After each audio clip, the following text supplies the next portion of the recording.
Literatura assistida, a leitura que te acompanha.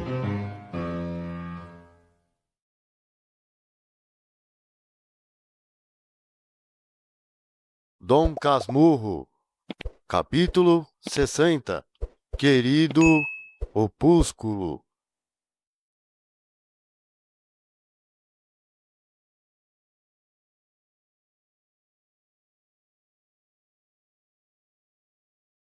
Assim fiz eu, ao panegírico de Santa Mônica, e fiz mais. Pus-lhe não só o que faltava da santa, mas ainda coisas que não eram dela. Viste o soneto, as meias, as ligas, o seminarista Escobar e vários outros. Vais agora ver o mais que naquele dia me foi saindo das páginas amarelas do opúsculo. Querido opúsculo, tu não prestavas para nada, mas que mais presta um velho par de chinelas? Entretanto, há muita vez no casal de chinelas um como aroma e calor de 2 pés. Gastas e rotas, não deixam de lembrar que uma pessoa as calçava de manhã, ao erguer da cama, ou as descalçava à noite, ao entrar ela. E se a comparação não vale, porque as chinelas são ainda uma parte da pessoa e tiveram o contato dos pés, aqui estão outras lembranças, como a pedra da rua, a porta da casa, um assobio particular, um pregão de quitanda, como aquele das cocadas que contei no capítulo 18. Justamente, quando contei o pregão das cocadas, fiquei tão curtido de saudades que me lembrou fazê-lo escrever por um amigo, mestre de música, e grudá-lo às pernas do capítulo. Se depois já arretei o capítulo, foi porque outro músico, a quem o mostrei, me confessou ingenuamente não achar no trecho escrito nada que lhe acordasse saudades. Para que não aconteça o mesmo aos outros profissionais que porventura me lerem, melhor é poupar ao editor do livro o trabalho e a despesa da gravura, vez que não pus nada, nem ponho.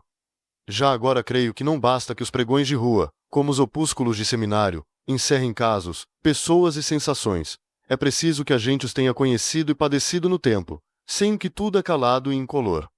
Mas, vamos ao mais que me foi saindo das páginas amarelas.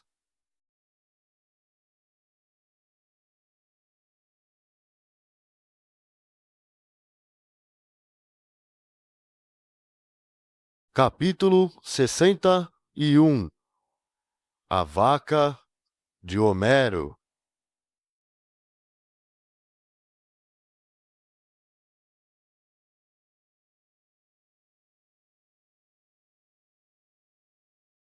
O mais foi muito. Vi saírem os primeiros dias da separação, duros e opacos, sem embargo das palavras de conforto que me deram os padres e os seminaristas, e as de minha mãe e tio Cosme, trazidas por José Dias ao seminário. Todos estão saudosos. Disse-me este. Mas a maior saudade está naturalmente no maior dos corações. E qual é ele? Perguntou escrevendo a resposta nos olhos. Mamãe? Acudi eu. José Dias apertou-me as mãos com alvoroço, e logo pintou a tristeza de minha mãe, que falava de mim todos os dias, quase a todas as horas. Como a aprovasse sempre, e acrescentasse alguma palavra relativamente aos dotes que Deus lhe dera, o desvanecimento de minha mãe nessas ocasiões era indescritível, e contava-me tudo isso cheio de uma admiração lacrimosa. Tio Cosme também se enternecia muito. Ontem até se deu um caso interessante. Tendo eu dito à Excelentíssima que Deus lhe dera, não um filho, mas um anjo do céu e doutor, ficou tão comovido que não achou outro modo de vencer o choro senão fazendo-me um daqueles elogios de galhofa que só ele sabe.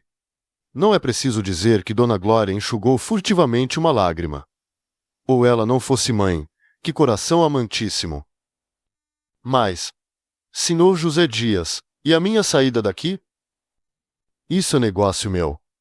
A viagem à Europa é o que é preciso, mas pode fazer-se daqui a 1 ou 2 anos, em 1859 ou 1860. Tão tarde? Era melhor que fosse este mesmo ano, mas demos tempo em tempo. Tenha paciência, vá estudando, não se perde nada em ir sabendo já daqui alguma coisa. E, demais, ainda não acabando padre a vida do seminário é útil, e vale sempre entrar no mundo ungido com santos olhos da teologia. Neste ponto, lembra-me como se fosse hoje, os olhos de José Dias fulguraram tão intensamente que me encheram de espanto.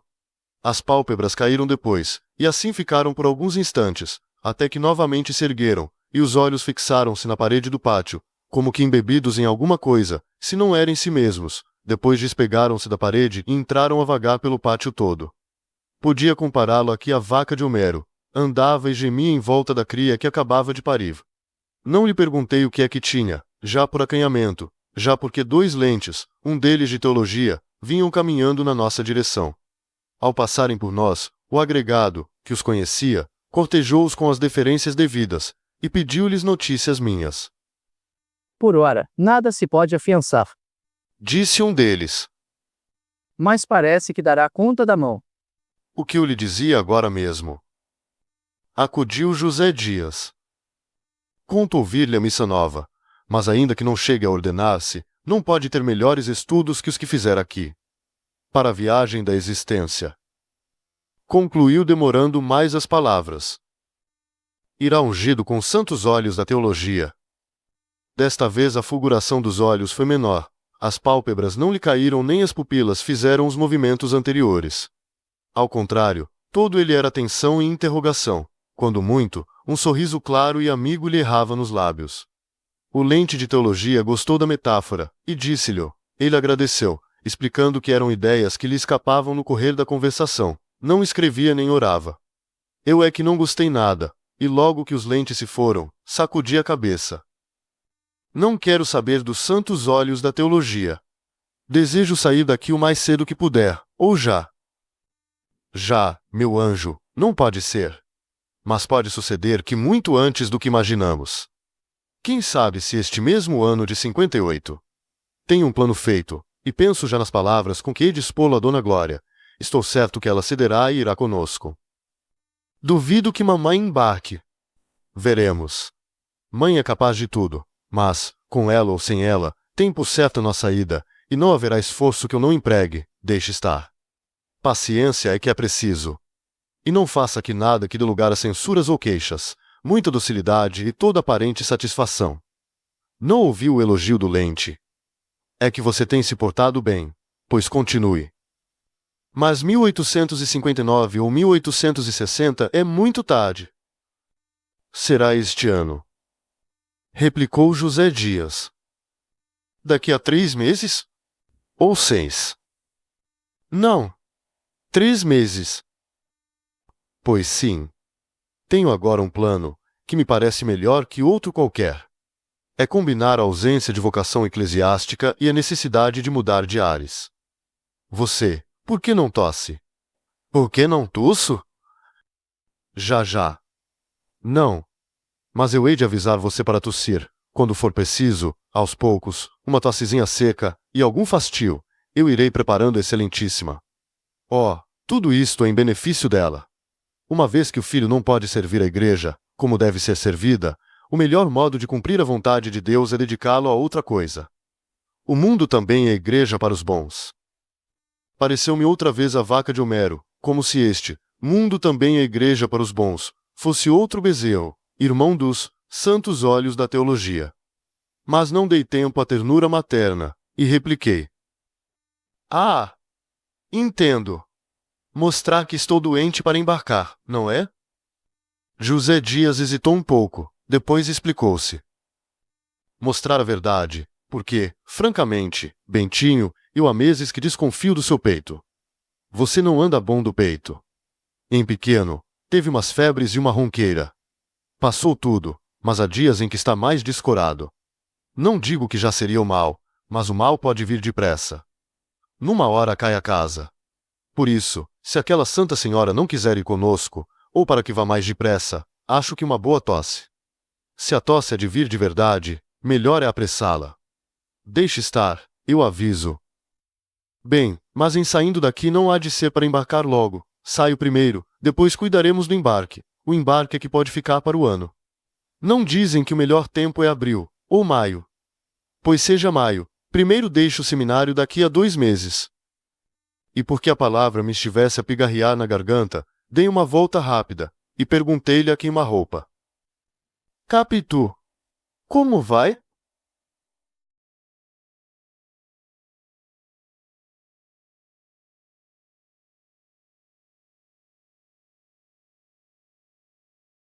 Capítulo 62. Uma ponta de Iago.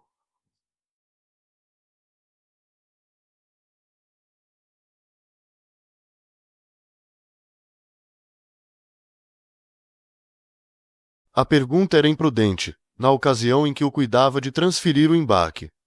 Equivalia a confessar que o motivo principal ou único da minha repulsa ao seminário era Capitu, e fazer crer improvável a viagem. Compreendi isto depois que falei. Quis emendar-me, mas nem soube como, nem ele me deu tempo. Tem andado alegre, como sempre. É uma tontinha. Aquilo enquanto não pegar algum peralta da vizinhança, que case com ela. Estou que empalideci. Pelo menos, senti correr um frio pelo corpo todo. A notícia de que ela vivia alegre, quando eu chorava todas as noites, produziu-me aquele efeito, acompanhado de um bater de coração tão violento, que ainda agora cuido ouvi-lo. Há alguma exageração nisto, mas o discurso humano é assim mesmo, um composto de partes excessivas e partes diminutas, que se compensam, ajustando-se. Por outro lado, se entendermos que a audiência aqui não é das orelhas, senão da memória, chegaremos à exata verdade. A minha memória ouve ainda agora as pancadas do coração naquele instante. Não esqueças que era a emoção do primeiro amor.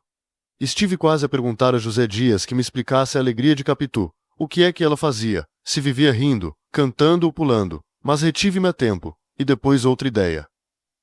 Outra ideia não, um sentimento cruel e desconhecido, o puro ciúme, leitor das minhas entranhas.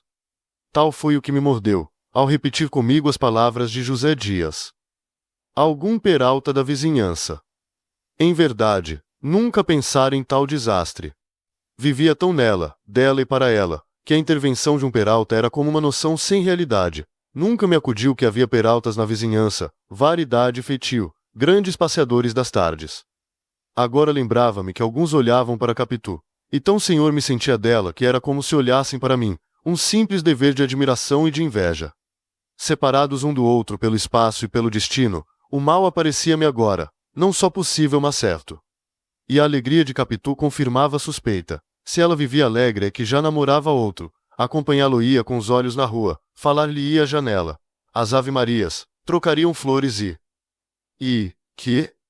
Sabes o que é que trocariam mais, se o não achas por ti mesmo, escusado é ler o resto do capítulo e do livro, não acharás mais nada, ainda que eu diga com todas as letras da etimologia.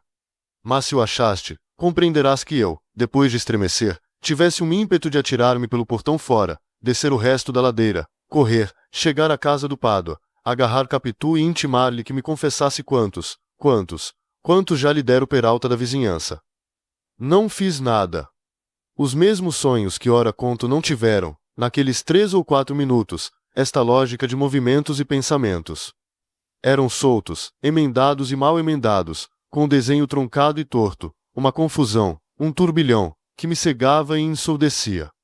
Quando tornei a mim, José Dias concluía uma frase, cujo princípio não ouvi, e o mesmo fim era vago. A conta que dará de si. Que conta e quem? Cuidei naturalmente que falava ainda de Capitu, e quis perguntar-lhe, mas a vontade morreu ao nascer, como tantas outras gerações delas. Limitei-me a inquirir do agregado, quando é que iria à casa ver minha mãe. Estou com saudades de mamãe. Posso ir já esta semana? Vai sábado. Sábado? Ah, sim. Peça à mamãe que me mande buscar sábado. Sábado. Este sábado. Não? Que me mande buscar. Sem falta.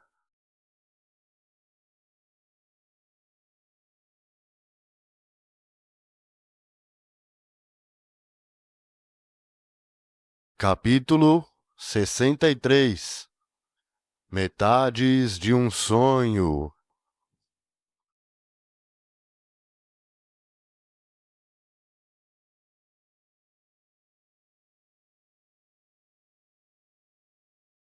Fiquei ansioso pelo sábado. Até lá os sonhos perseguiam-me, ainda acordado, e não os digo aqui para não alongar esta parte do livro. Um só ponho, e no menor número de palavras, ou antes porei 2, porque um nasceu de outro, a não ser que ambos formem 2 metades de um só. Tudo isto é obscuro, dona leitora, mas a culpa é do vosso sexo, que perturbava assim a adolescência de um pobre seminarista. Não fosse ele, e este livro seria talvez uma simples prática paroquial, se eu fosse padre, ou uma pastoral, se bispo, ou uma encíclica, se papa, como me recomendara tio Cosme. Anda lá, meu rapaz, volta-me papa. Ah! Por que não cumpri esse desejo? Depois de Napoleão, tenente e imperador, todos os destinos estão neste século. Quanto ao sonho foi isto. Como estivesse a espiar os peraltas da vizinhança, vi um destes que conversava com a minha amiga ao pé da janela. Corri ao lugar, ele fugiu. Avancei para Capitu, mas não estava só, tinha o pai ao pé de si, enxugando os olhos e mirando um triste bilhete de loteria. Não me parecendo isto claro, ia pedir a explicação, quando ele de si mesmo a deu.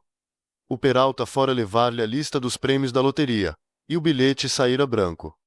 Tinha o número 4004. Disse-me que esta simetria de algarismos era misteriosa e bela, e provavelmente a roda andara mal. Era impossível que não devesse ter a sorte grande. Enquanto ele falava, Capitu dava-me com os olhos todas as sortes grandes e pequenas. A maior destas devia ser dada com a boca. E aqui entra a segunda parte do sonho. Pádua desapareceu, como as suas esperanças do bilhete. Capitu inclinou-se para fora, eu relancei os olhos pela rua, estava deserta. Peguei-lhe nas mãos, resmunguei não sei que palavras, e acordei sozinho no dormitório. O interesse do que acabas de ler não está na matéria do sonho, mas nos esforços que fiz para ver se dormia novamente e pegava nele outra vez. Nunca dos nuncas poderá saber a energia e obstinação que empreguei em fechar os olhos, apertá-los bem, esquecer tudo para dormir, mas não dormia. Esse mesmo trabalho fez-me perder o sono até a madrugada. Sobre a madrugada, consegui conciliá-lo, mas então nem peraltas, nem bilhetes de loterias, nem sortes grandes ou pequenas, nada dos nadas veio ter comigo.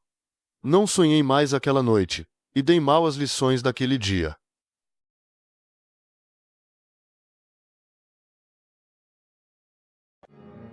Continua no próximo capítulo. Deixe seu like, comente, compartilhe e inscreva-se. Colabore para manter esse projeto vivo. Envie um Pix escaneando o QR Code na tela. Você também pode apoiar nosso trabalho no Apoia-se. Link na descrição e no primeiro comentário fixado. Literatura assistida.